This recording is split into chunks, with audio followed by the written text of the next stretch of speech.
I came home expecting warmth. The scent of something sweet lingering from the oven, laughter bouncing down the hallway, a movie humming from the living room. Maybe even Noelle, curled up on the couch with her hair up in a lazy bun, offering me a slice of pie like we hadn't argued about the guest list the night before. But instead, what I walked into was silence. A hollow kind of quiet that didn't just fill the space, it echoed. It pressed against my chest. At first, I thought maybe they had gone out for a last-minute grocery run. Then I saw her, Dolores, Noelle's grandmother, slouched in the recliner like someone who hadn't moved in hours. I dropped my keys into the bowl by the door and stepped inside, trying not to let the stillness creep into my voice as I called out, "Noelle?" No answer. The house looked lived in, but untouched. There were 2 wine glasses in the sink, a cardigan tossed across the back of a dining chair, a shoe on the staircase, but it all felt staged. Or worse, abandoned. Then I saw it. A folded piece of paper on the kitchen counter, balanced neatly beside a glass of water and the little ceramic pumpkin Noelle used as fall decor. My name was written across the top in her handwriting. I hesitated. The air felt charged, like something irreversible was about to begin. I unfolded the note. "Gone to a show with my ex. We need to catch up. I thought it was time you experienced caregiving. Don't worry, Grandma's all yours. Love, Noelle." My hands trembled as I stared at the words. Not because I didn't understand them, but because I did. Fully. Painfully. This wasn't a favor. This was a message. A test. A game. Maybe even a punishment. I looked up slowly, half expecting Dolores to still be dozing. But the woman in the recliner was no longer slumped. She was awake, sitting upright, eyes wide open and far too alert for someone who was supposed to be asleep. "I was wondering how long it would take you to find that," she said. Her voice was strong, not fragile, not feeble. It stopped me in my tracks. I blinked. Dolores. She rose from the chair with the sort of control that made me question every story Noelle had told me about her deteriorating condition. She moved with intention, brushing a wrinkle from her blouse as she approached me. "Shall we begin?" she asked, calmly. Like this was an appointment. A ritual. A scheduled unveiling. I stood frozen for a beat too long, still holding the note like it might vanish if I folded it wrong. What exactly are we beginning?" She smiled, not unkindly.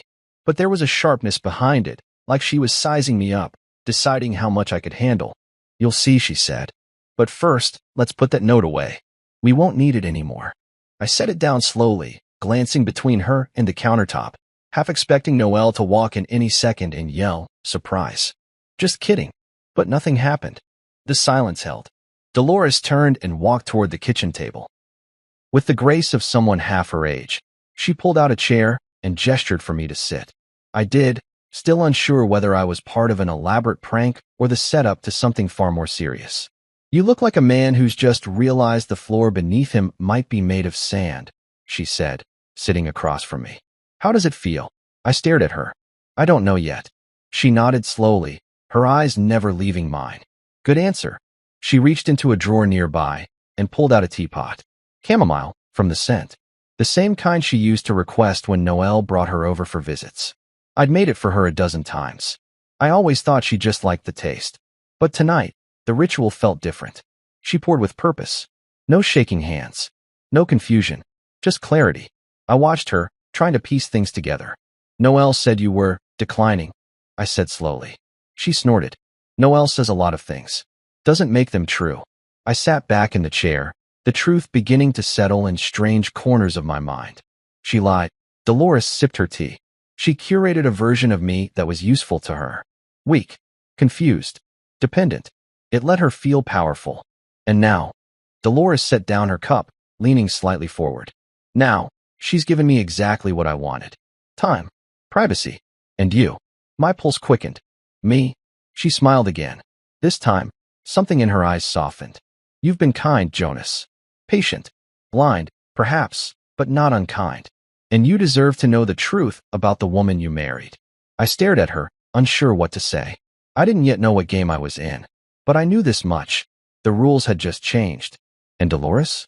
She wasn't just a piece on the board. She was the one who had flipped it. "My name is Jonas Fairchild. I've been married to Noelle for 4 years. And somehow, despite all the clues, all the uncomfortable silences, and all the subtle jabs passed off as jokes, I never saw this coming. Maybe I didn't want to. Maybe I was too focused on holding our fragile puzzle together to notice she had already tossed a few pieces out the window. Noelle had always been self-centered. Not in the overt, throw a fit in public kind of way, but quiet, strategic. Her needs came first, always. If she wanted sushi, we got sushi. If she didn't feel like visiting my parents, we canceled. I once drove 4 hours to surprise her at a retreat she said was women only. She acted gracious, even kissed my cheek in front of her friends. But in private, she said, "Don't do that again." I told myself she just needed space. Independence. I thought loving her meant making room for her to be who she wanted. Now, standing in my own kitchen with her grandmother handing me a medication schedule, I realized what loving her had really meant: constant compromise. Sometimes of time, sometimes of dignity. Dolores tapped the paper. "These are just supplements, nothing serious. She thinks I'm too old to manage capsules. Funny, right?" I looked down at the neat grid of dosages and times. "You seem fine to me." "That's because I am," she said, stirring her tea with deliberate ease. What's not fine is the performance Noelle puts on for anyone who might listen to her sob story about the husband who's just not ambitious enough. My chest tightened. I didn't like how fast that landed. She said that. She said worse, Dolores replied, sipping her tea again. "I've got the texts if you want to read them. She talks about you like you're a stepping stone." Her words, not mine. My hand clenched the arm of the chair. I didn't respond. Couldn't. I didn't want to ask questions I already feared the answers to. But silence wouldn't save me now. Dolores stood and walked into the adjacent room. A few seconds later, she returned with a thick manila folder. She placed it gently in front of me, like it was a gift I hadn't earned yet. "I started collecting these after her second attempt to transfer my accounts into her name," she said flatly. I flinched. "She what?" "Power of attorney." She tried to get me to sign it twice. Once while I was half asleep. Once after pretending I'd forgotten the password to my own email. I played along. Let her think I was declining faster than I really was. That's what she wanted. Made her feel useful. In control. She slid the folder toward me. I hesitated, then opened it. At first, it just looked like bills. Then I saw the hotel invoices. From out of state. Dated 3 weeks before Thanksgiving. My stomach dropped. Next to the receipts was a printout of a message thread. Text bubbles filled with flirtation and familiarity, all between Noelle and her ex-boyfriend Camden. Things like, "I've missed you," and "can't wait to see you again," weren't the worst of it. It was the timestamped plans. Dinner at Balthazar. A Broadway show. A hotel suite under Camden's name, but billed to Noelle's card. She had planned this escape. This abandonment. Not as an impulsive reunion, but as a scheduled betrayal. She said she was going to help her cousin with wedding planning that weekend. I muttered. Dolores raised an eyebrow. She always did lie prettier when it involved the arts. I stared at the papers until the words started to blur. My ears buzzed, and the air felt thick like syrup. "She left you with me as a chore," I said slowly. "A punishment. Perhaps. Or perhaps she handed you the key to the cage she built and didn't expect you to unlock it." I looked up. Dolores's face was calm, but there was a spark in her eye. Not anger. Not pity. Purpose. "She never wanted a partner," I said quietly. "She wanted a prop. And you," Dolores replied, "are far too solid to be anyone's accessory." I let out a breath I didn't realize I'd been holding. My mind felt like it was sprinting through every conversation, every cold glance, every time Noelle had told me I was too sensitive when I brought up my needs. "She said you were fragile," I said, still staring at the papers. "I am," Dolores replied, "but not in the way she thinks. I'm fragile like porcelain. Hard to break. And even harder to replace." We sat in silence for a while. Not the awkward kind. The kind that feels like the ground reassembling beneath your feet. "What'd I do with this?" I finally asked.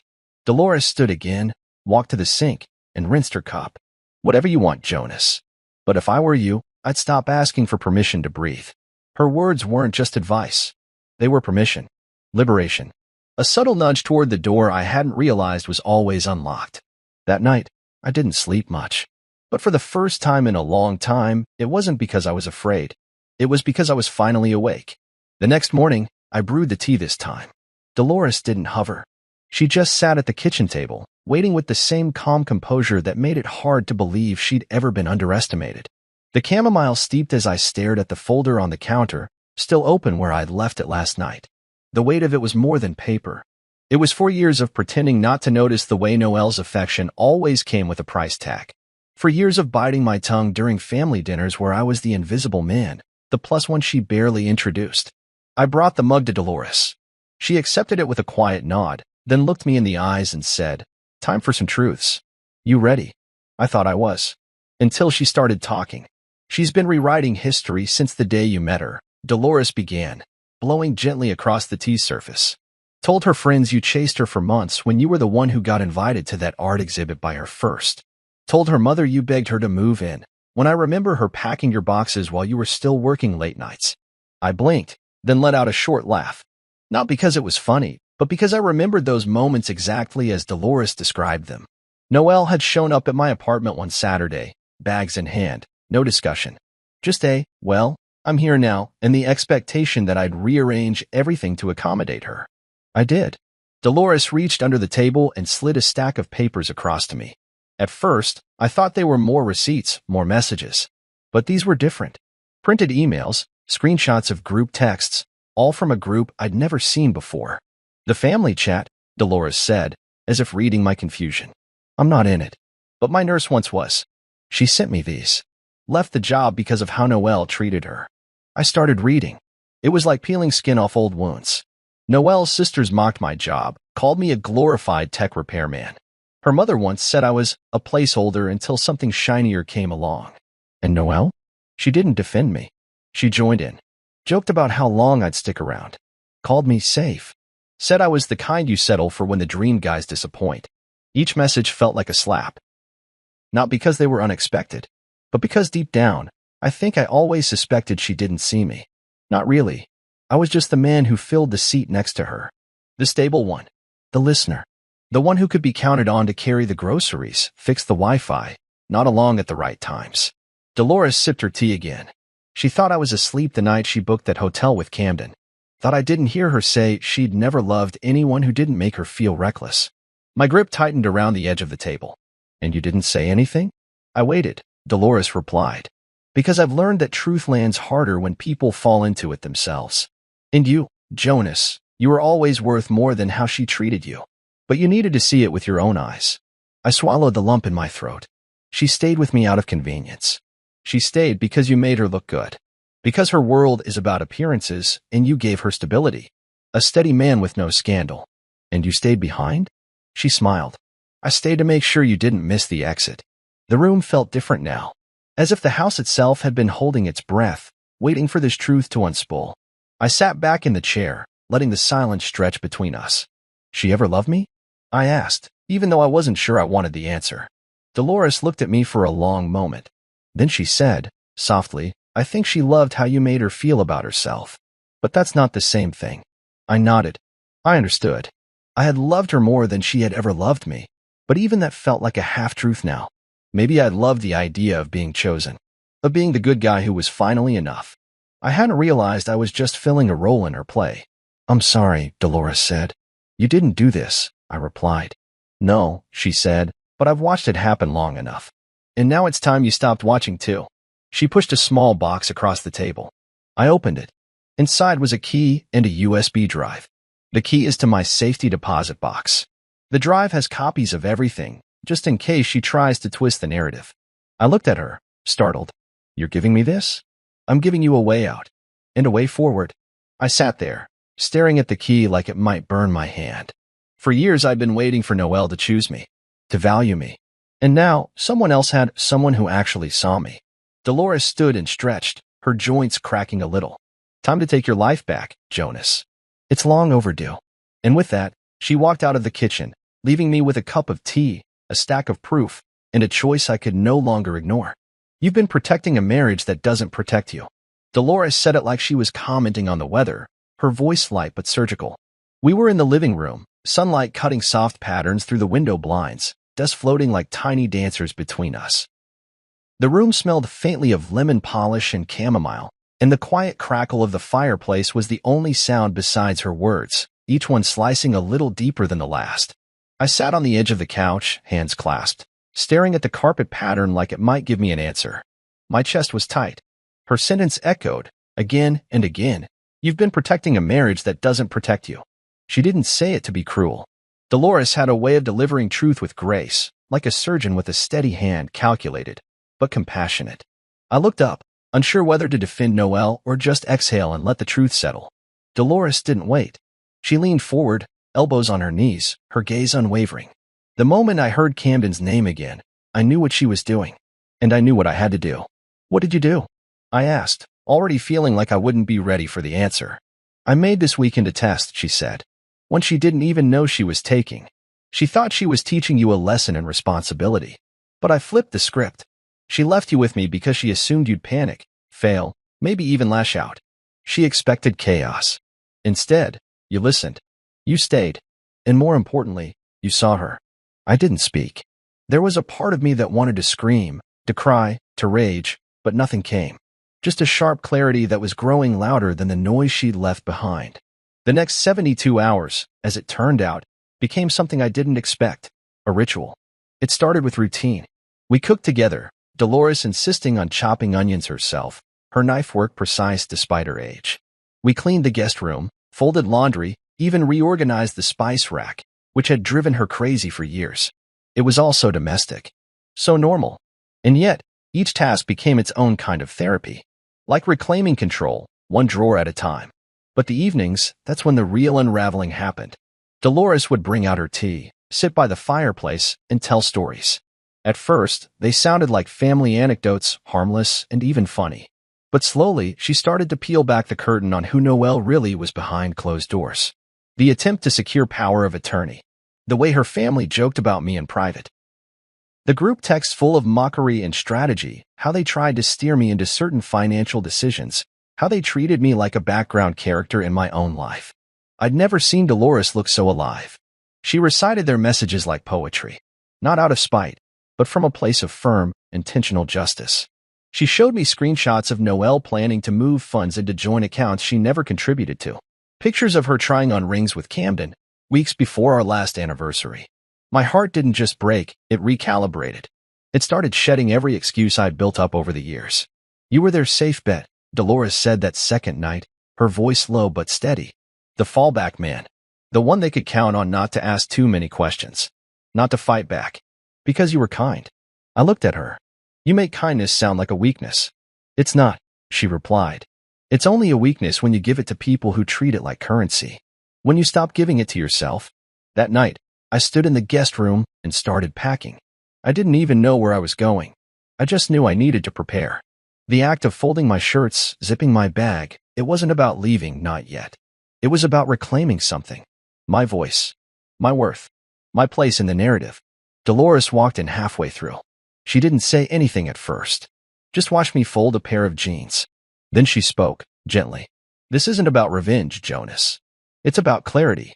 You don't need to hurt her to heal yourself. But you do need to stop bleeding for someone who keeps handing you the knife." I sat on the edge of the bed. My throat was tight. I kept hoping she'd change. That something would click. "She won't," Dolores said simply. "Because she doesn't need to. You already did all the adapting. For a long time, I'd thought love was supposed to hurt a little. That sacrifice was proof of commitment. That if I was just a little more patient, a little more understanding, she'd meet me halfway. But Noelle never planned to meet me anywhere. She wanted a placeholder. A well-behaved man in the audience while she lived the spotlight life. Now I had someone in the front row holding up a mirror instead. Dolores stood, walked over, and squeezed my shoulder. "The next time she walks through that door, you won't be the same man she left behind." And I believed her. Not because she said it, but because, for the first time in years, I wanted it to be true. The folder Dolores handed me was thick and heavy, the kind of weight that didn't just rest in your hands, it shifted something in your chest. She placed it on the dining table like a final piece in a puzzle I hadn't even realized I was solving. I hadn't touched it yet. Not because I didn't believe her, but because I already knew. Whatever was inside would change everything. "Everything you need is in there," she said, voice calm as ever. Her financial secrets. The trust her grandfather left me. And the clause that protects it from manipulation. I finally sat down and opened the folder. The documents were arranged neatly, methodically. Dolores hadn't just prepared this overnight. She'd been collecting, planning, waiting. Inside were statements showing Noelle had tried twice to access a trust account Dolores had quietly restructured 3 years ago. Emails where she encouraged her lawyer to fast-track the transition of assets, assuming, as always, that her grandmother was too frail or too far gone to notice. She thought she'd inherit by default, Dolores said, sipping from a glass of water. She thought I was done playing chess. But I've been playing the long game, Jonas. Her voice held no pride, just a clear-eyed certainty. The kind you only hear from people who've lived long enough to stop bluffing. I pulled out a signed document, notarized, stamped. Dolores had transferred the bulk of her assets into a secondary trust. One that named me, not Noelle, as the executor and sole inheritor. My heart stumbled over itself. I looked at her, stunned. I can't accept this, I said, the words catching halfway out of my throat. You already did, she replied. You just didn't know it yet. I shook my head slowly. Why me? She tilted her head, not in confusion, but as if she'd expected the question and had rehearsed the answer in her sleep. Because you're the only one who's ever cared without asking for something in return. The words hit like a tide. I'd spent years giving to Noelle's family, helping her brother land a job, driving her mother to appointments, lending her cousin money I never saw again. And still, I've been invisible. Worse than invisible, I've been useful. Dolores saw that. All of it. And still, this? A trust? Her legacy? I didn't do anything to earn this, I whispered. She leaned forward. You endured. That's not the same. No, she said. It's harder.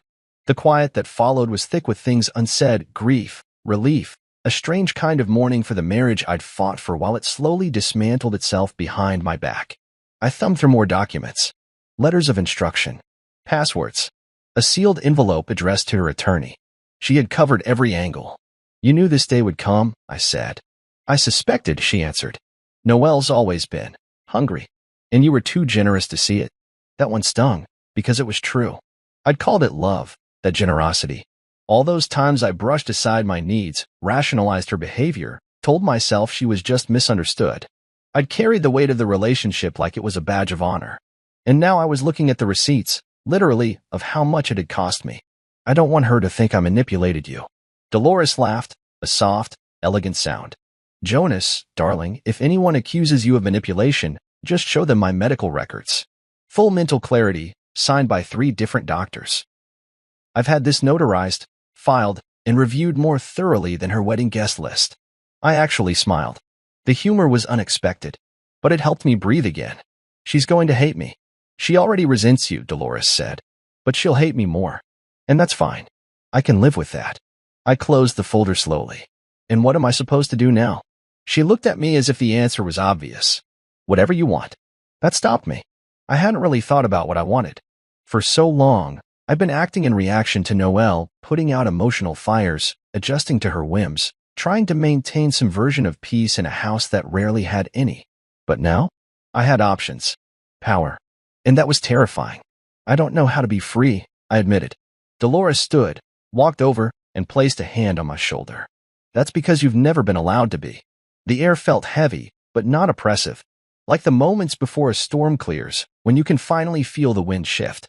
I looked up at her, this woman who had been framed as fragile and dependent, and saw steel. I won't waste what you've done, I said. I know, she replied. That's why I chose you. We stood in silence for a moment longer. Noelle was still gone, probably laughing with Camden over drinks, thinking she was clever, thinking I was clueless. But the game had changed, and she hadn't noticed that someone else had moved all the pieces. I went upstairs, folder in hand. Not to hide it, but to prepare, to protect it, and to get ready. Because the next time Noelle walked through that door, I would not be the man who begged for her attention. I would be the one delivering the final play. For days later, the front door creaked open like the first chord of a bad song I already knew the lyrics to. I was standing in the kitchen, the documents still locked away, the trust secured, the envelope prepared. Dolores sat at the table, reading the morning paper with her signature cup of chamomile beside her. Sunlight caught the edge of her silver hair, but her face was composed, unreadable. She hadn't said a word when I woke up. She didn't need to. The door slammed shut, and I heard laughter, Noelle's familiar high-pitched one, the fake kind she used at fundraisers and cocktail hours. Then a deeper one followed. Camden. Of course it was him. The sound made my spine lock. Their footsteps came next, shoes clicking against the hardwood, careless and unhurried. Like this was just any day. Like she hadn't walked out of our marriage and handed me a note like a grocery list. Like this was her house. And then she saw me. She stopped mid-stride in the entryway, Camden halting behind her. Her eyes flicked to me, then to Dolores, then back to me again. The air shifted. Her voice came out thin, stretched. What is this? I let her sit in that silence a second longer than she liked.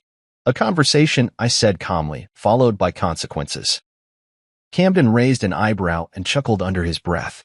You rehearsing a courtroom scene, or? I didn't even look at him. I reached into the drawer and pulled out a sealed envelope. Neat. Crisp. Addressed to Noelle. What is this? She repeated, louder now, her voice climbing the ladder of panic one rung at a time. I slid the envelope across the island counter toward her. She didn't move to take it. So I opened it myself and laid out the contents like tarot cards.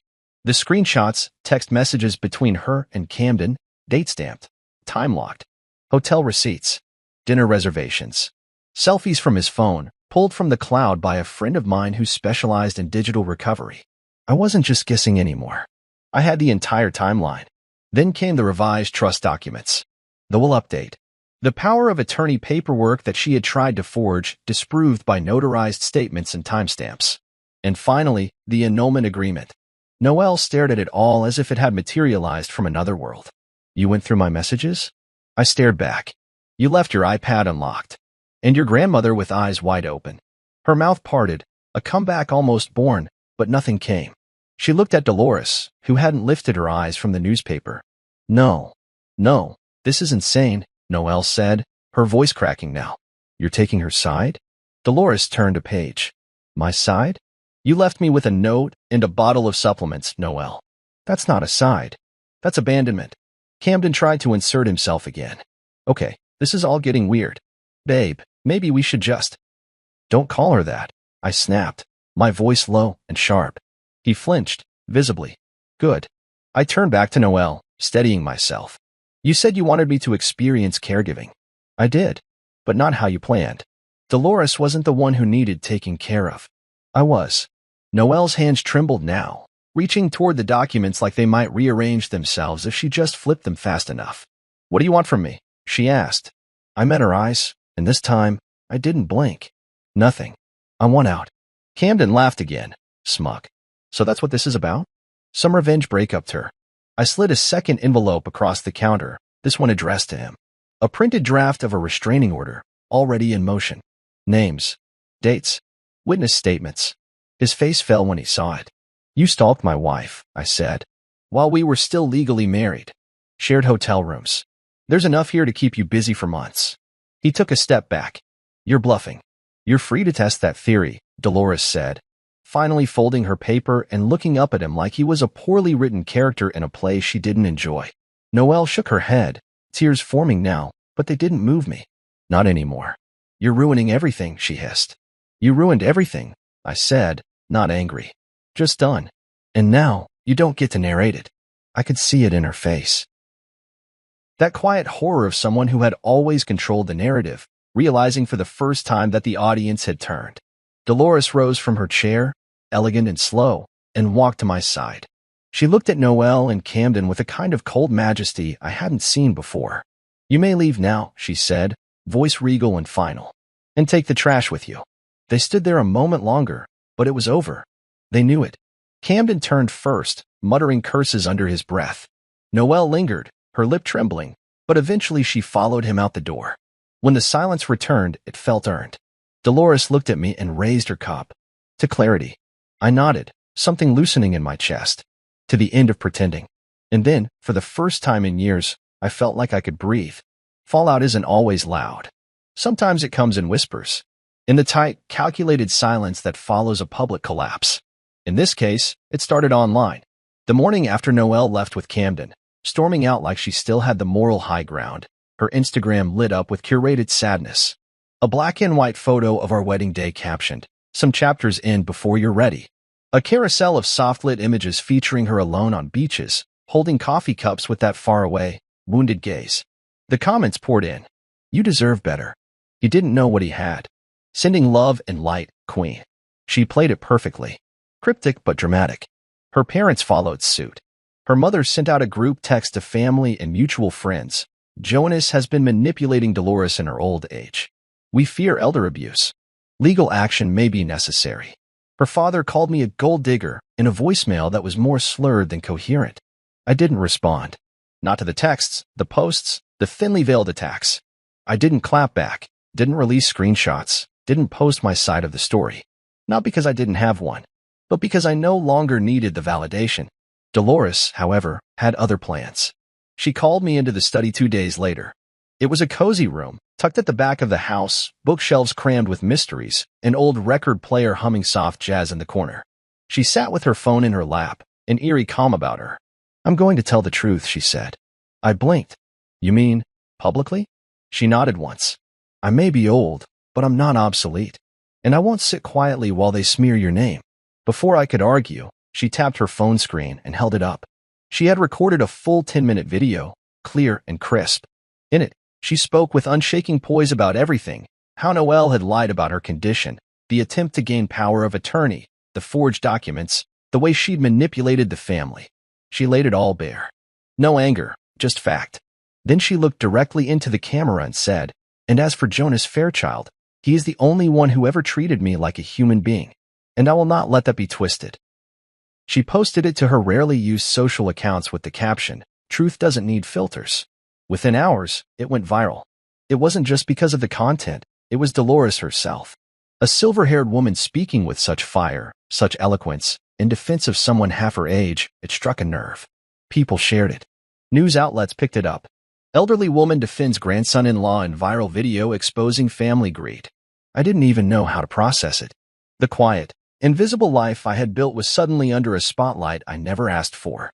My phone exploded with interview requests, messages from strangers thanking me for setting an example, people telling me they'd been through similar betrayals. Noelle, predictably, doubled down. She posted a story in response, a photo of her crying, mascara streaked down her face, captioned, "Family is supposed to protect you, not weaponize you." Her followers ate it up for about a day. Then the truth started crawling into her curated feed. People commenting, linking Dolores's video, questioning the contradictions in her timeline. Screenshots from anonymous sources began surfacing, photos of her and Camden at that hotel, timestamped. A few brave followers even spoke up. I was at the same gallery. She wasn't crying when she was wrapped around him. The narrative was slipping, and the more she tried to control it, the worse it got. Her family, once the perfect portrait of upscale grace, began to fracture publicly. Her mother's employer issued a statement about reassessing roles after internal investigations. Her father deleted all his social accounts. I watched it all from the porch with Dolores, a blanket draped over her lap, tea in hand. "Did you ever imagine it would go this far?" I asked. She smiled faintly. "Truth has a way of spreading. You don't need to yell it. You just need to say it once and mean it." We clinked mugs, not in celebration, but in quiet understanding. What struck me most was how calm I felt. Months ago, this would have wrecked me.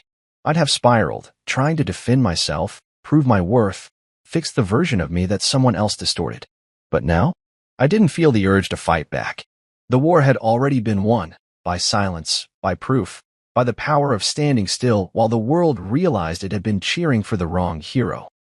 Noelle still texted sometimes. Sporadic messages that ranged from apologetic to venomous. One read, "You're heartless, Jonas. You let her humiliate me." Another said, "You used her to get back at me. You think you're better now." I never replied, because I wasn't better. I was just done. For once, I wasn't the one patching holes in a leaking ship. I wasn't the one trying to control how I was seen, hoping someone would choose me.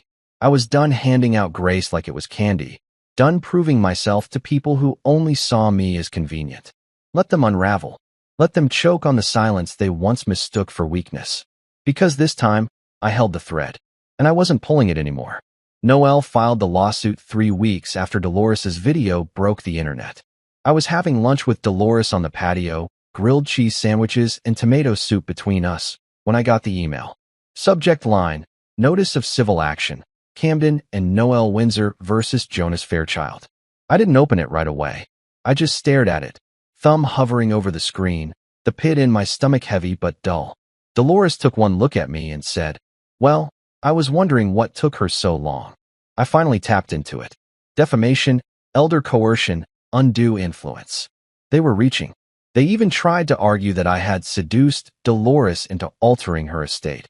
a phrase that made her laugh for a full minute, tears streaming down her cheeks. Seduction? Please. I haven't been seduced since Nixon was in office, she said, wiping her eyes. But the laugh didn't last long. These accusations weren't just dramatic, they were damaging. And I knew Noelle's family. They had money, resources, lawyers who loved the spotlight and would drag things out just to see us sweat. What they didn't count on was how prepared Dolores already was. Her attorney, a sharp-eyed woman named Marla Estes, had been quietly gathering evidence since Dolores first updated her trust. Video testimonials, time-stamped audio logs, doctor-certified statements attesting to her mental clarity. They even had footage of Noelle yelling at a pharmacy technician about her grandmother's prescription refills. One of the many incidents that Marla said painted a very persuasive picture. I met with Marla 3 days after the notice hit. Her office smelled like leather and old books. She reviewed the documents with me calmly, confidently, then said, "They're bluffing. They're hoping to shake you, ruin your name, and pressure Dolores into reversing everything." "What do I do?" I asked. "You fight," she said. "Not because you want revenge, but because you're telling the truth, and truth deserves defense." So we did. The court hearings were brutal. Noelle showed up in muted pastels, clutching tissues and crying during testimony. Camden wore a suit too tight across the shoulders, pretending to be a supportive partner as he painted himself as the third-party victim of my manipulation.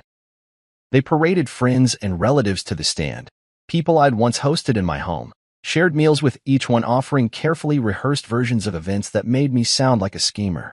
But when Dolores took the stand, the entire courtroom changed. She walked up slowly but steadily, her cane tapping softly with each step. When she sat down, she adjusted the mic like a pro, smiled at the judge, and then, without notes or hesitation, she told the story. Her story. "I've known deception," she said. "I lived through wars, recessions, and 3 cheating husbands. You learn to spot a lie from a mile away. And my granddaughter? She's been lying since she was 10. Laughter rippled across the gallery, but her tone never wavered. "Jonas didn't seduce me. He didn't manipulate me.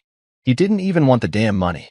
I gave it to him because he's the only one in my family who ever made me feel like a person instead of a pawn. He brought me tea. He listened. He didn't ask for a dime. That's love, Your Honor. Real love." Then she pulled out the folder. The same one she gave me weeks ago. With every receipt, every printed message, every document signed and dated. Her voice didn't rise. It didn't need to. By the time her testimony ended, the judge looked exhausted. He recessed early that day. And 2 weeks later, the ruling came in. The trust stood. No coercion.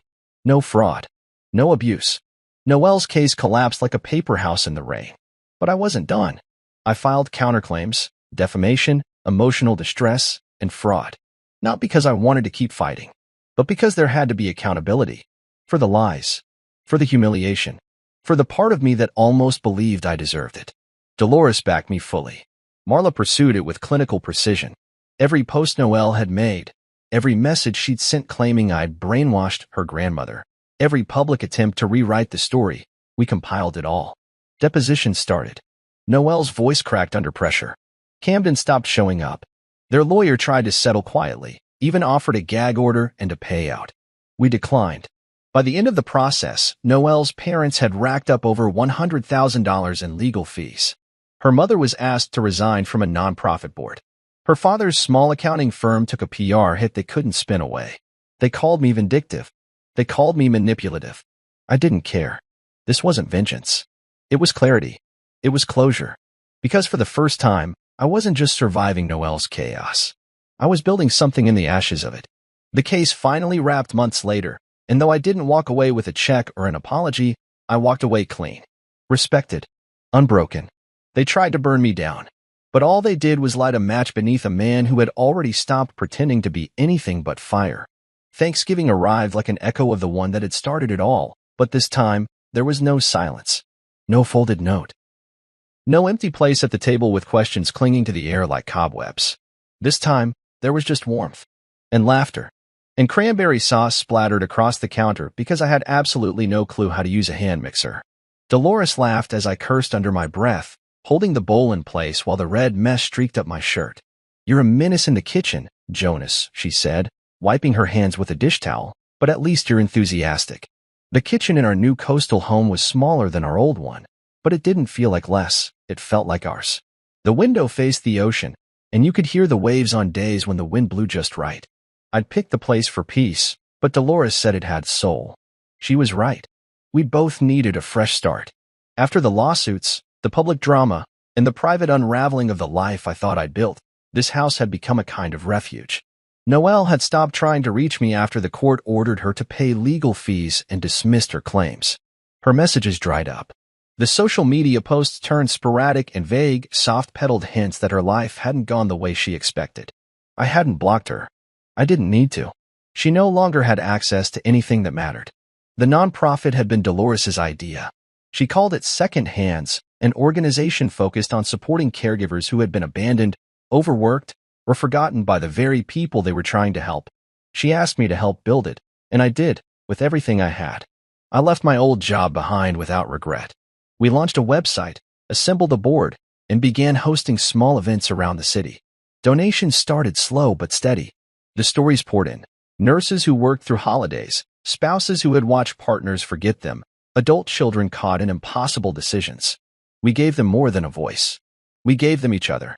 Dolores, of course, was the chairwoman. She took every call. She answered every email. She recorded monthly video messages that donors ate up like gospel.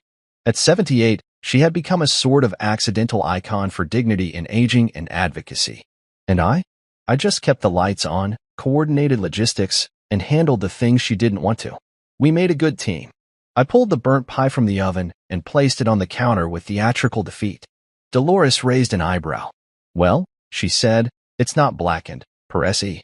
Let's call it artistically bronzed. I grinned. Should we just open the backup dessert now, or pretend we're going to eat this first? Pretend, of course. It's Thanksgiving. We have to keep some traditions. We set the table together, even though it was just the two of us. I poured sparkling cider into crystal glasses she'd saved for real occasions. She insisted today qualified. To second chances, she said, raising her glass. To knowing when to take them, I replied. We clinked. The turkey was dry, the stuffing too salty, but none of it mattered. We told stories between bites, Dolores about a man she almost married before her second husband, me about the disastrous camping trip my dad took me on when I was 8. We laughed until we cried. At one point, my phone buzzed. I glanced at the screen. Noelle. Just a text. One word. Sorry. I didn't open it. I didn't delete it either. I simply turned the phone over and returned to my plate. I saw her name flash on the screen. Dolores said casually, scooping mashed potatoes. You going to respond? I shook my head. There's nothing to say. She's still playing the same game. I'm not a player anymore. Dolores nodded. Good. Later that evening, I stood out on the porch with a blanket over my shoulders, watching the tide creep in. The air smelled like salt and rosemary from the sprigs we'd used to season the bird. I thought about how far I'd come, from the man waiting at the kitchen counter with trembling hands to the one standing here now, whole. It hadn't been easy. I'd lost more than just a marriage. I'd lost illusions. I'd lost time. I'd lost the version of myself that believed love meant staying no matter how small you became in someone else's life. But I had gained something better, a clear view of who I was without the noise.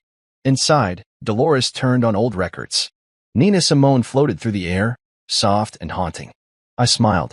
This Thanksgiving wasn't filled with guests or glamour or perfectly curated holiday cheer. It was filled with truth. And it was enough. Looking back, I realized that the note Noelle left me wasn't the slap in the face I thought it was. It wasn't just an insult wrapped in passive aggression and arrogance. It was an invitation, an unintended challenge. A single piece of paper that forced me to ask a question I hadn't dared to ask in years. Who am I without her? Gone to a show with my ex. We need to catch up. I thought it was time you experienced caregiving. Don't worry, Grandma's all yours. Love, Noelle. I memorized those words. Not because they hurt, though they did, but because they freed me. They were the starting gun of my liberation. Until that moment, I believed the lie we all tell ourselves when we're afraid to confront the truth, that endurance is love, that suffering is a sign of loyalty. But real love doesn't abandon you in your own home. It doesn't delegate dignity. It doesn't make you feel like a placeholder in your own life. I kept that note. It's folded in the bottom drawer of my desk, resting beneath a folder full of trust documents and old photographs. I don't look at it often, but I don't throw it away either. Because every time I see it, I remember what it gave me, not pain, not betrayal, but a choice. The kind that comes once you've lost everything that never truly belonged to you. Dolores taught me that. Not with sermons, but with her presence, her clarity, her refusal to be pitied or overlooked. She gave me more than support. She gave me a mirror. One I'd spent too many years avoiding. I didn't save you, she once told me, pouring tea with steady hands. You were already there. I just turned the light on. Caregiving. It's funny how that word used to terrify me. I thought it meant giving yourself away, sacrificing freedom, losing your time, your energy, your identity. But it doesn't. Not when it's mutual. Not when it's real.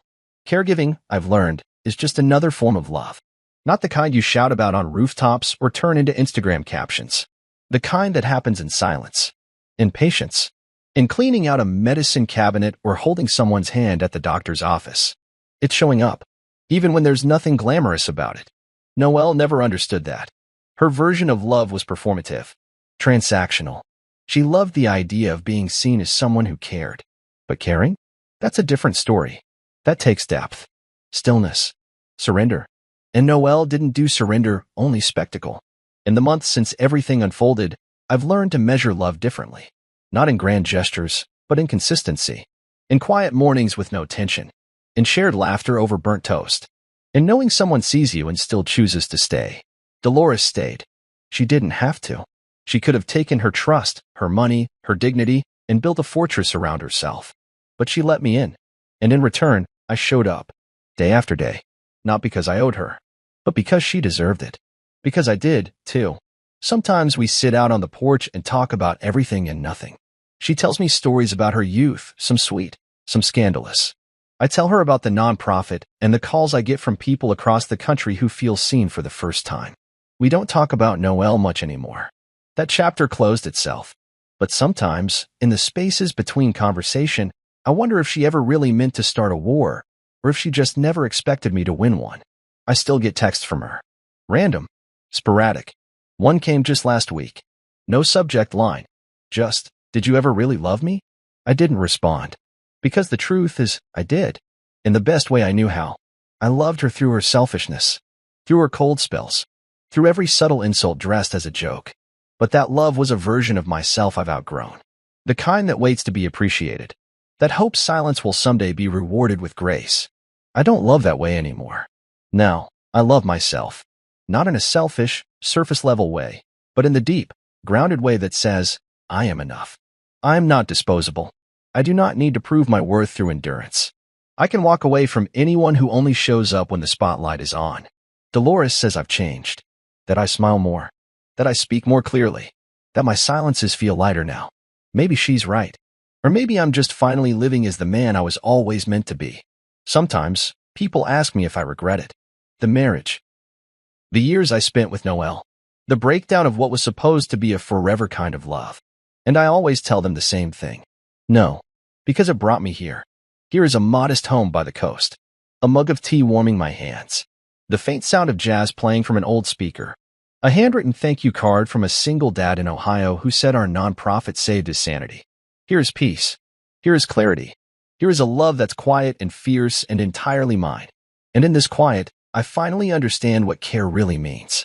It's not what you give up. It's what you choose to give freely. And the moment I realized that was the moment I truly became free. I had been looking forward to our wedding anniversary for months. It was our 5-year mark, a time I thought we would celebrate our love and the life we had built together. I planned a beautiful evening at an upscale venue, a private dinner meant just for me and my wife, Sophia. I put a lot of thought into every detail because I believed our anniversary should be special, a reminder of all we had shared. However, the day took a sudden, unexpected turn when my brother, Eric, announced that he was hosting a barbecue party on the very same day. At first, I thought it was just a careless mistake, a mix-up that could be easily resolved. I even tried to laugh it off, hoping that everything would be fine. But then Sophia made her choice without any further discussion. With a dismissive tone, she told me that she was going to Eric's barbecue instead of coming to our anniversary dinner. I was stunned. When I confronted her, she scoffed and said, "Come on, Adam. It's just a party. We can celebrate our anniversary anytime." Her words hurt more than I expected because deep down I knew it wasn't just about a party. It was a statement. In that moment, I understood exactly where I stood in our marriage, and I felt a deep disappointment that left no room for compromise. I made a clear decision then and there. I decided that no one, not even my wife, would be allowed to show up late or break the plan for our special night. I would not allow anyone to disrupt what I had planned for myself on our anniversary. That night, as the evening began to unfold, I made sure every detail was exactly as I wanted it. The venue was elegant and calm, and I had an exclusive guest list that included true friends and family who valued my marriage. I even spoke with the head of security and made it very clear, no one enters late. Not even my wife. His eyes widened slightly as he asked if I was sure, but I nodded firmly. I told him that anyone who chose a barbecue over our marriage did not belong at my event. With that, I set my trap. I watched as guests began to arrive, the evening filled with light laughter, soft music, and good conversation. My best friend, Jason, even shook his head in disbelief when he heard the news about Sophia's decision. He whispered to me, "I still can't believe she picked a barbecue over your anniversary." I forced a smile, but it did not reach my eyes. Deep inside, I felt a cold certainty that Sophia was making a big mistake. A mistake that would show her true colors later that night. While I was enjoying the carefully planned celebration among friends who truly cared, I knew that Sophia and Eric were probably having the time of their lives at the barbecue, completely unaware of what I had arranged. I had locked the doors and set the rules so that she could not come in late. The stage was set for her to face the consequences of her choice, and I felt a strange mix of calm and resolve as I sat among those who supported me. I knew that if she truly cared about our marriage, she would have been here on time. Instead, her decision spoke loudly about her priorities. I sat back and let the evening continue, every detail of the elegant venue a silent protest against her neglect. My heart was heavy, yet I felt a sense of control knowing that I had set things up just as I had planned. In that moment, I realized that I was no longer willing to let her actions go unnoticed. I had planned a night that was meant to honor our union, and her choice to be at Eric's party was a clear message. A message that I now understood meant she did not value our marriage as much as I did. I steeled myself for the inevitable fallout, knowing that tonight would mark a turning point in our relationship. My decision was firm. No latecomers, no exceptions. That was the rule I had set, and it was now time for the night to reveal its truth. As the event unfolded and the soft sounds of genuine friendship and celebration filled the air, I sat there silently, each moment reinforcing my decision. I was determined that my anniversary would not be ruined by someone who did not respect the commitment we had made. That night, I waited with a heavy heart and clear expectations, knowing that Sophia's absence was not just a personal slight but a statement about our future.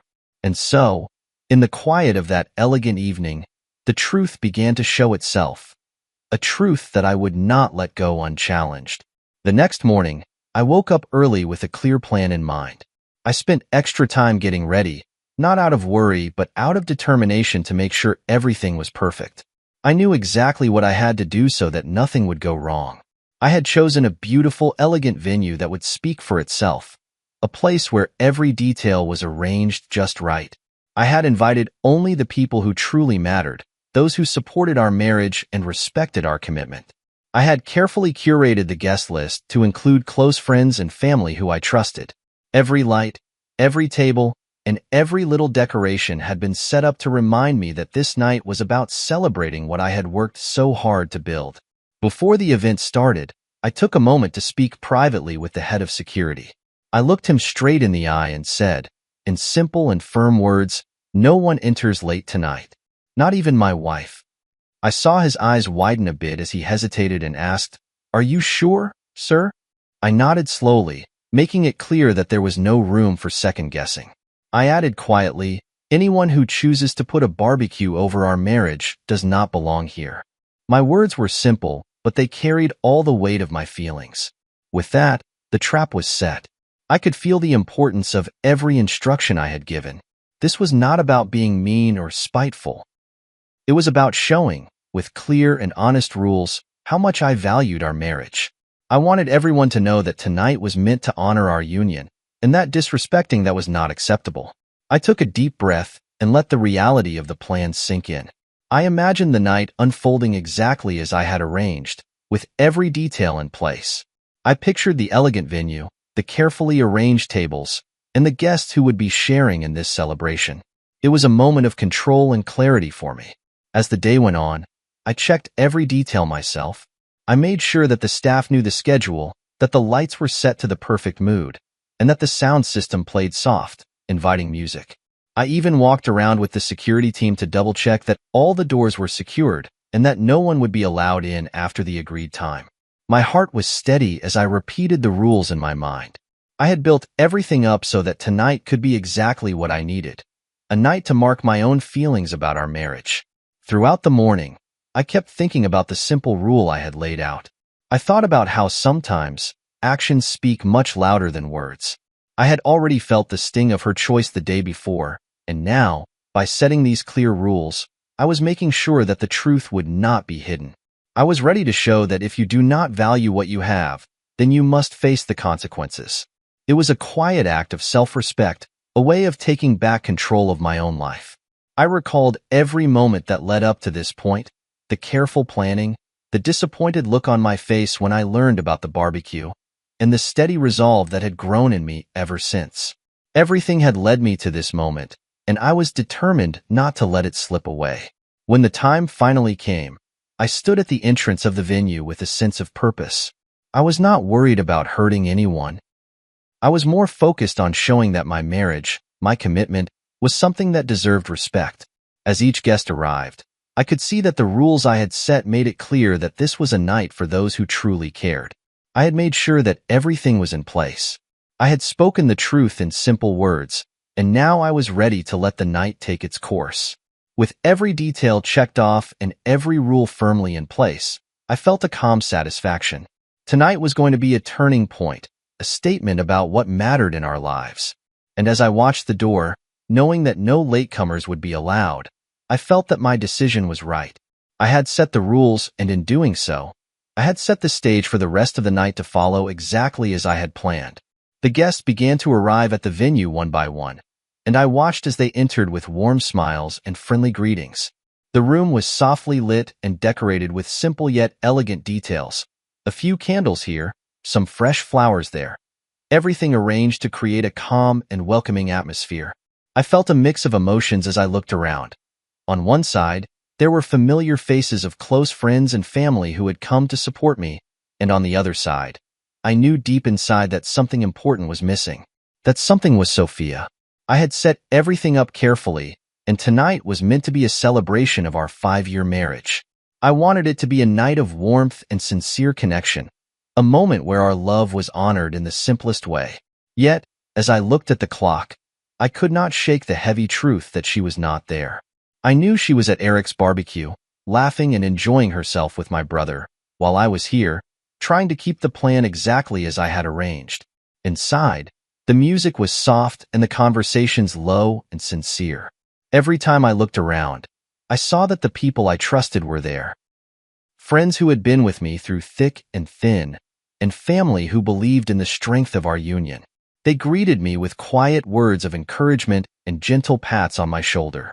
My best friend Jason, whose presence always meant a lot to me, gave me a small, knowing smile and said quietly, "I still can't believe she picked a barbecue over your anniversary."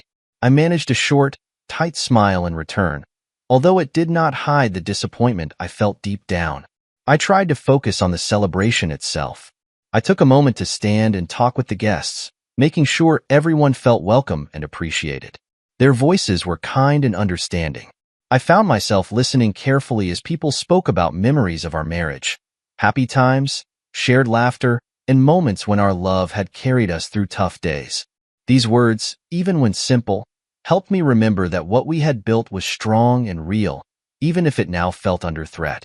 Every detail of the evening was planned to speak of respect and commitment. The long table in the center of the room was set with clean, crisp white cloth, and the silverware shone under the gentle lights. I had chosen a menu that was simple and tasteful, with dishes that reminded me of the good times we once shared. As I moved from table to table, greeting each guest with a polite nod or a small smile. I felt both the joy of the celebration and the sting of her absence. It was a mix of satisfaction and sadness. A part of me was proud of the calm and dignity I was trying to show, while another part of me was hurt that she had chosen a different path. Throughout the evening, I kept checking the entrance, half expecting to see Sophia appear at any moment. Each time I glanced at the door, my heart would skip a beat, only to sink again when I realized she was still not there. I had set my rules clearly: no latecomers, no exceptions. That simple rule had become the symbol of my decision. A decision that I hoped would speak louder than words. I wanted everyone to see that if you do not value what you have, then you must face the consequences. Tonight was not just about me or about my hurt feelings. It was about showing that our marriage, deserved respect. As the hours passed, the gentle hum of conversation mixed with soft laughter and clinking glasses. I gave a short, simple speech to the guests. I thanked them for coming and spoke about the meaning of the day. I said something like, "Tonight is a reminder of the things that truly matter. Our love is built on trust, respect, and commitment. I believe in celebrating what is real, and I hope that in time, all of us can learn to value that above all else." The words were simple and honest, and though my voice was calm, it carried a hint of finality that not everyone could ignore. Every time someone mentioned the missed opportunity for Sophia to join us, I felt a surge of mixed emotion. I knew that she had made her choice, and deep down I had understood what that choice meant. It was not simply a matter of preferring a barbecue over our anniversary. It was a statement that told me exactly where I stood. I did not need to shout or cause a scene. My silence and the simple rules I had set were enough to make the truth clear to everyone in that room. I felt a quiet pride in the control I had taken, even if it came at a personal cost. By the time the evening began to wind down, it was clear that the celebration was a success without her. The guests left with sincere smiles, many of them telling me that they respected the way I had handled the situation. Jason came over once more and said softly, "You showed them all tonight, Adam. I'm sorry it had to be this way, but sometimes this is how the truth comes out." His words were gentle, but they confirmed what I had already known, that tonight had been a turning point. The grand celebration had taken place, but without the person who had hurt me the most. And in that absence, a difficult truth was made plain. As the last guest left and the lights dimmed, I stood alone in the quiet of the now empty venue. I looked around at the simple decorations and the lingering echo of laughter, and I realized that while the celebration had been beautiful, it was also bittersweet. It was a night where I honored the values I held dear, and it was also a night where I saw clearly that if you choose to disrespect what you have, you may find yourself locked out of the most important moments. I left the venue with mixed feelings: relief, sorrow, and a deep, steady resolve.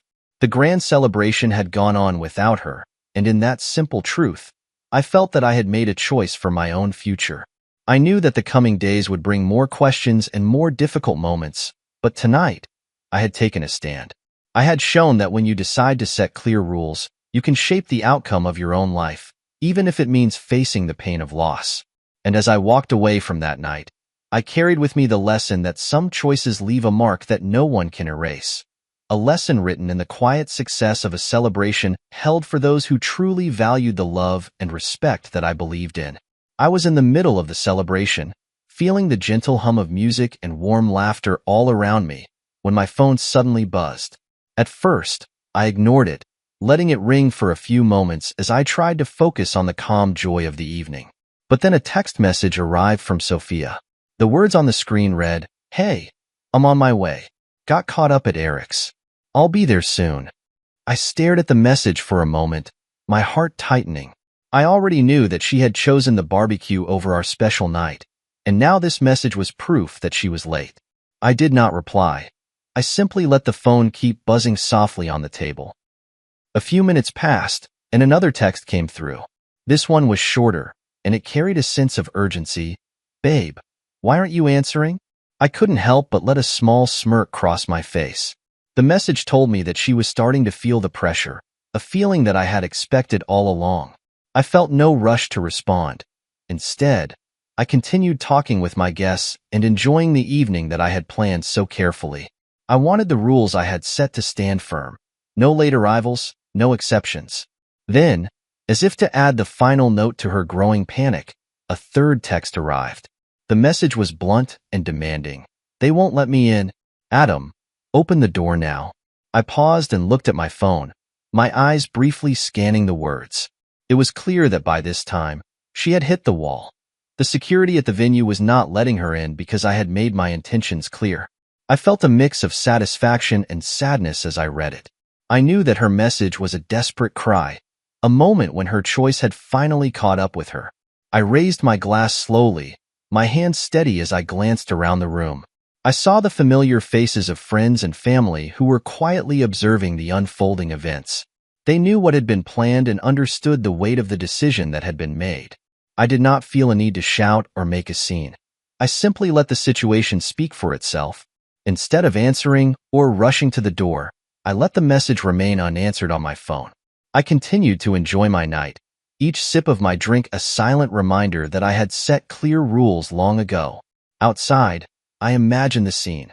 Sophia standing at the door, arguing with the security guards, her voice rising in panic and frustration. I could almost see her eyes wide with disbelief as she tried to explain herself, only to be met with the firm, unyielding words of the guards. I felt a cold, steady certainty that this was exactly what I had expected. By choosing to ignore my invitation to join the celebration, she had accepted the consequences. Every text she sent, every plea to be let in, only confirmed the distance that had grown between us on this important day. I took another moment to look around at the warm, elegant room filled with genuine friends who valued what I had built. Their quiet understanding and sympathetic looks said more than any words ever could. I felt both the weight of our lost connection and the strength of my own resolve. In that moment, I knew that the rule I had set was not meant to be cruel for its own sake. It was a simple reminder that if you choose to ignore the commitments we make to each other, you must face the consequences. So I let the texts sit on my phone as I continued the night, a silent observer of the unfolding drama outside. The first panic call had been the signal that things were not going to be fixed by a quick apology or a rushed arrival. It was a turning point, a moment when it became clear that the choice had been made long ago. And as the evening went on, the absence of Sophia became a quiet echo that filled the elegant space, a reminder of a promise broken and a marriage pushed to its limits. Outside the elegant venue, I could see the scene unfolding exactly as I had expected. The door was firmly closed, and Sophia stood there with a mix of frustration and disbelief on her face. She raised her voice, trying to convince the security guard to let her in. "This is my husband's event. Let me in," she shouted, her words carrying a mix of anger and desperation.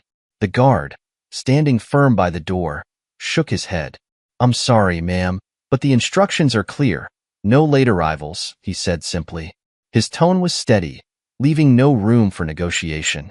I stood a few steps away inside, watching everything with a calm detachment that belied the pain I felt. It was the moment I had planned for, and now it was all coming true. Soon, Eric arrived. He was clearly not in the best state, drunk and stumbling as he walked beside her. "Relax, sophomore. It's just a party. He'll let you in," he slurred, trying to sound reassuring, but his words only deepened the sense of despair on her face. I could see the panic growing in her eyes as the reality of my strict rules sank in. I did not move or speak. The door remained locked, a simple symbol of the rule I had set. No latecomers allowed. Every moment that passed felt heavy, as Sophia's protests grew louder. She pleaded with the guard, her voice rising in urgency. "Adam, please, let me in." Her words were desperate, and I could sense her frustration with every passing second. Inside, the room remained filled with the soft hum of gentle music and warm conversations among the guests. Their faces, once full of excitement at a beautifully planned evening, now reflected a growing awareness of what was happening outside. I saw a few looks of sympathy, but also a quiet understanding that the choice had been made long ago. I watched through the window as Sophia's argument with the security guard continued. Her voice wavered between anger and despair as she insisted, "This is my husband's event. I deserve to be here." But the guard's reply was unchanging. "Rules are rules, ma'am. I'm sorry, but I can't let you in." It was as if a heavy wall had been built between her and the celebration I had carefully orchestrated, a wall that would not crumble under her pleas. The guard's steady refusal was all the answer I needed. I felt a cold certainty deep in my heart. I had made my decision a long time ago. I set the rule because I wanted the night to be a true celebration of our marriage, of the love and respect I believed we were meant to share. Tonight was meant to honor those values, and if she chose a barbecue over our anniversary, then she had to face the consequences. As the minutes ticked by, the situation outside grew more tense. I could see her frustration turn into panic, and then into a sinking realization. Her eyes showed a deep hurt, a pain that came from being left out when she had once been the one who was meant to be a partner in our marriage. The scene was heartbreaking, but it was also the natural result of a choice that had been made. I listened to the muffled sounds of her argument and the occasional calm response of the guard, all from behind the safety of the locked door. Inside the venue, the guests continued their conversations, though a few of them occasionally glanced toward the door with concern. Their whispers floated softly in the air, speaking of regret, of missed chances, and of the truth that was unfolding. I kept my gaze steady on the closed door, letting the silence speak volumes. I did nothing to help her get in. The rule was clear, and I was committed to it. I had set that rule as a reminder that when you choose to prioritize something else over our marriage, you have to be prepared to face the consequences. In that quiet moment, I felt a mix of sorrow and relief. If you do not respect the commitment we made, then you must bear the burden of that choice. And so, as the night went on and the conversation inside the room continued, I remained by the door, a silent witness to the consequences of choices made. The lock stayed firm, and with each passing moment, it became clear that this was a point of no return. The evening was no longer just a celebration. It was a statement, a turning point that would shape our future in the days to come. I was in the middle of giving a short speech to our guests when I heard a sudden noise outside. I paused and looked out the large window, expecting perhaps a friend arriving late or some other interruption. But what I saw made my heart sink. There, standing in the doorway, was Sophia. Her face was pale, and her eyes were full of hurt. For a long moment, she stood there in silence, as if trying to understand why the door would not open for her. I continued my speech inside, trying to sound calm and clear as I thanked the guests for coming and spoke about the values of trust and commitment. Yet, deep down, I could not ignore the heavy truth that was unfolding outside. As I spoke, I kept glancing toward the door, and I could see that Sophia's struggle was real. Her eyes slowly filled with tears as she realized that I wasn't coming to get her. The security guard, following my clear instructions, remained firm and unmoved. Outside, the noise of the soft music and chatter from the venue was now mixed with the sound of her frustrated pleas. I heard her voice, shaky and desperate, repeating, "Adam, please, let me in." But the door stayed locked, and the guard simply repeated, "No late arrivals," in a tone that left no room for discussion. At that moment, my brother Eric, already at the barbecue and noticeably unsteady from drinking, came over to her. With a laugh that was more dismissive than caring, he said, "Come on, sis-in-law, it's just one night. We can party somewhere else." His tone made it seem like this was not a big deal, as if a missed anniversary celebration could be brushed off easily. But I knew this was not just about one night. This was a turning point, a moment that showed how our lives had changed forever. Inside, as I continued my speech, I felt a deep, steady weight in my chest. Every word I spoke was laced with both sorrow and a strange sense of resolve. I talked about the importance of keeping promises and staying true to what really matters in a marriage. I spoke slowly, deliberately, making sure each guest understood that this night was meant to celebrate real commitment.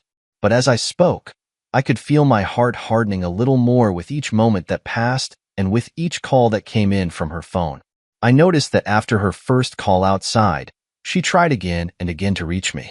Her messages came in quickly, one text after another asking, "Adam, why aren't you answering?" And then a desperate plea, "They won't let me in.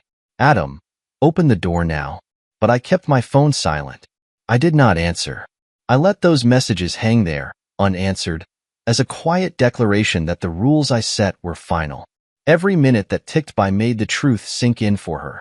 For the first time in our 5 years of marriage, she was left out in the cold, truly left out. I saw her lower her head as if in defeat, and the bright hope that might have once been in her eyes was gone.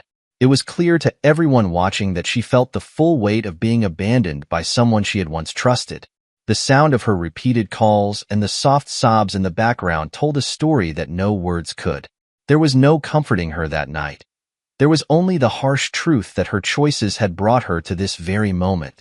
I finished my speech with a calm but steady tone, saying, "Tonight, we honor the values that matter most: trust, respect, and commitment." I hoped that those words would reach every heart in the room, reminding them that this was not a night for careless celebration but for honest reflection.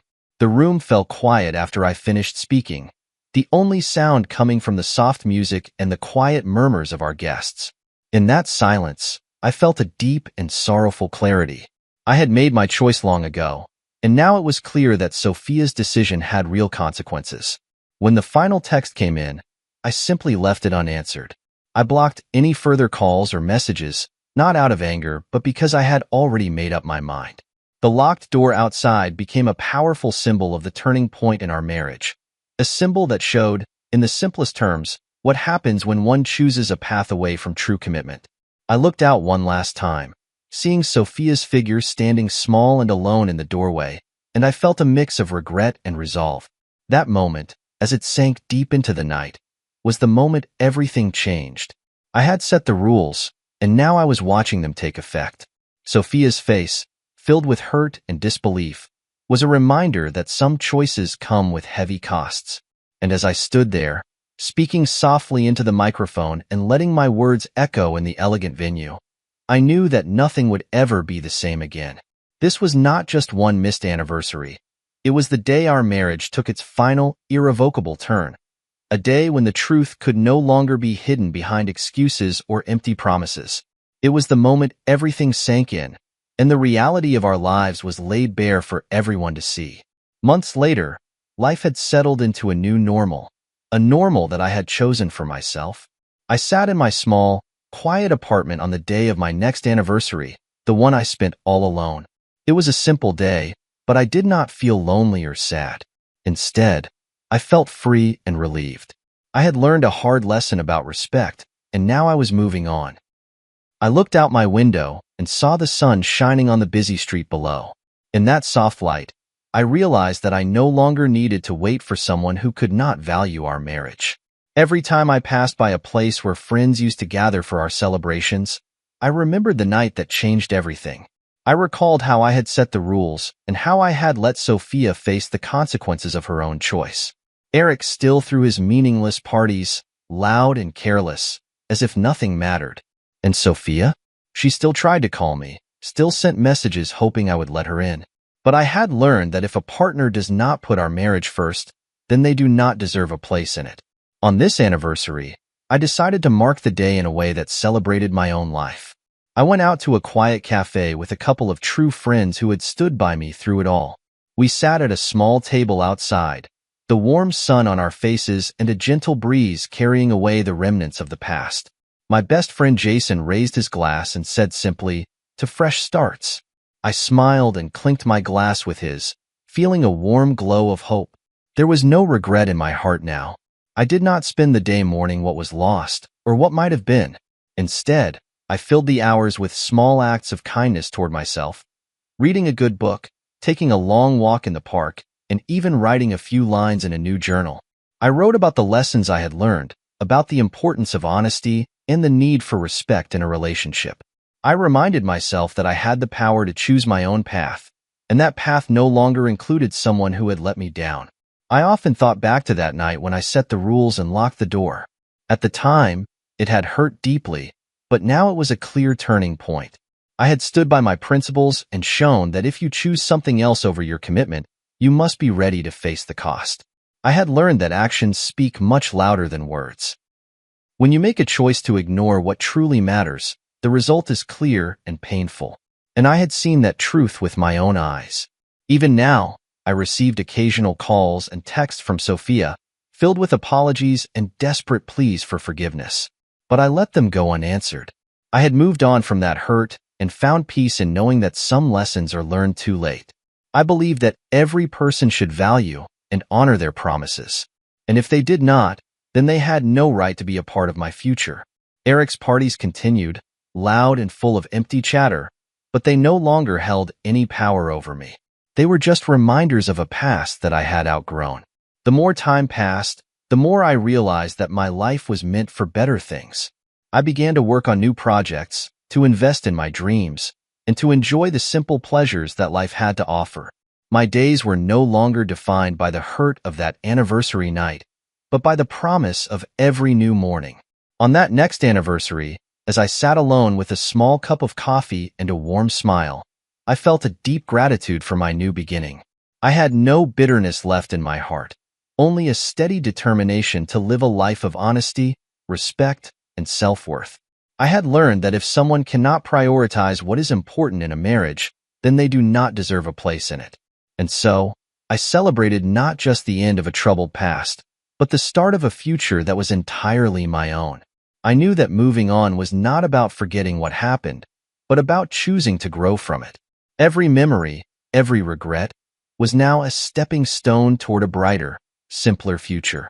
I looked forward to the days ahead, days filled with real laughter, genuine connections, and the simple joy of knowing that I was finally free to be myself. And as I sipped my coffee that quiet morning, I whispered to myself a small truth. Sometimes the best way to honor what you have is to let go of what hurts you. That was my new life. A life without regret, a life built on clear choices, and a life where I was in control of my own destiny. Sometime later, I found myself looking back on everything with a quiet, clear mind. Life had changed in ways I never imagined. I had learned that when someone does not honor the promises they make, it is up to you to protect your own heart and future. Now, every morning I wake up in my new apartment feeling lighter and more hopeful. I no longer worry about what has passed or the hurt that once filled my days. Instead, I focus on building a simple, honest life filled with respect, real friends, and fresh dreams. I take walks along the busy street, feeling the warm sun on my face, and I remind myself that I made the right choices. I remember the long nights, the cold silence of a locked door, and the sting of missed chances. But those memories have become lessons. I know now that if you choose a path that hurts what truly matters, you have to be ready to face the cost. My friends still call, and sometimes I hear a message from Sophia, full of apologies and pleas. I do not answer. I have learned that forgiveness is not always needed, and sometimes, the best way to heal is to simply move forward. I have discovered that the end of one chapter can be the start of another. Every small victory, the smile of a friend, a kind word, a quiet evening with a good book, reminds me that life can be beautiful even after pain. Sometimes, when I sit quietly with a cup of coffee and look out at the city lights, I feel the gentle pull of hope. I think of all the things I have learned, that true respect begins with you, that your happiness matters more than keeping a broken bond, and that every day is a chance to start over. I have chosen to let go of anger and bitterness, and instead, I embrace the freedom of a new beginning. I know that I will face challenges in the future. Life is not always simple or kind, but I now trust that I have the strength to meet whatever comes my way. I have learned to value honesty, commitment, and the power of making clear choices. With every step I take, I leave behind the hurt of the past and welcome a future built on my own truth. In the end, I smile at the thought of moving on. I no longer need to be defined by a single night, a missed anniversary, or a broken promise. I have found a new path, one where I am in control, where I set my own rules, and where I honor what matters most, myself and the genuine love I choose to share with others. And so, as the city hums softly around me, I step into each new day with gratitude, knowing that I have finally found peace in the truth of my own new beginning. I met someone new on a cool, clear morning that felt full of promise. I had been taking long walks in the park lately, trying to enjoy the simple beauty of life after all that had happened. That day, as I strolled along a quiet path lined with trees and gentle sunlight, I noticed a woman sitting alone on a worn wooden bench. She was reading a book, a novel I used to love when I was younger, and there was something soft and inviting in the way she held it. I paused for a moment, feeling an unexpected pull in my heart. I wasn't sure if it was curiosity or the need for change, but I decided to walk over and say hello. "Hi," I said in a low, friendly tone as I approached her. She looked up, surprised for a split second, and then offered me a warm smile. "Hello," she replied. "I'm Emily." Her voice was gentle and clear, and it made me feel at ease right away. I introduced myself simply as Adam, and we began to talk. At first, our conversation was about the little things, the pleasant weather, the beauty of the park, and the book she was reading. I mentioned that it was one of my favorites, and her eyes lit up with a spark of recognition. We soon discovered that we shared many small interests. Emily liked quiet mornings with a good book and a cup of coffee just as much as I did. She told me about the little coffee shop she frequented near her apartment, and I said I knew a place where the coffee was always warm and inviting. We laughed over simple stories about our daily lives, and the conversation flowed naturally, as if we had known each other for years. There was no need for grand declarations or complex words. Everything was honest and clear. As we sat together on that bench, time seemed to slow down. The park around us was alive with the soft rustle of leaves and the distant sound of children playing, yet we were wrapped in our own quiet world. I shared a bit about my recent past, about the difficult lessons I had learned about respect and commitment, and how I was rebuilding my life day by day. I spoke simply, without bitterness, focusing on the strength I had found in choosing to move forward. Emily listened quietly, her eyes gentle and understanding. When I mentioned the loneliness I had felt after my marriage fell apart, she placed a comforting hand on the back of the bench. "I'm sorry you had to go through that," she said softly. "It takes courage to start over." Her words felt like a warm light in a dark place. We talked about the small joys that now made up our days, like a walk in the park, the sound of music from a nearby cafe, and the hope of new beginnings. I found myself opening up in a way that I hadn't expected, and she did the same. Emily told me about her own struggles with trust and loss, how she had learned that sometimes you have to let go of what hurts you to make room for what heals you. In that simple exchange, we both realized that sometimes the best way to heal is by simply being honest and kind to each other. Before we knew it, the sun was higher in the sky, and a gentle breeze stirred the leaves around us. We exchanged phone numbers with the quiet promise of meeting again, perhaps for coffee or another walk in the park. As we parted ways that day, I felt a lightness that I hadn't known in a long time. It wasn't that I had forgotten the past or the pain I had endured. Rather, I was ready to embrace something new and real. I realized that every ending brings with it a chance for a new beginning, and that sometimes, meeting someone who listens and cares can make all the difference. Walking home later, I felt a sense of calm and hope fill me. Emily's kind words and genuine smile stayed with me, a small reminder that life could still be beautiful, even after a time of sorrow. I understood that meeting someone new didn't erase the past, but it opened the door to the possibility of healing and growth. And so, with each step I took on that quiet street, I carried with me the gentle promise of new connections, new laughter, and the simple truth that sometimes, the best gift of all is the chance to start over and find a friend, perhaps even something more, when you least expect it.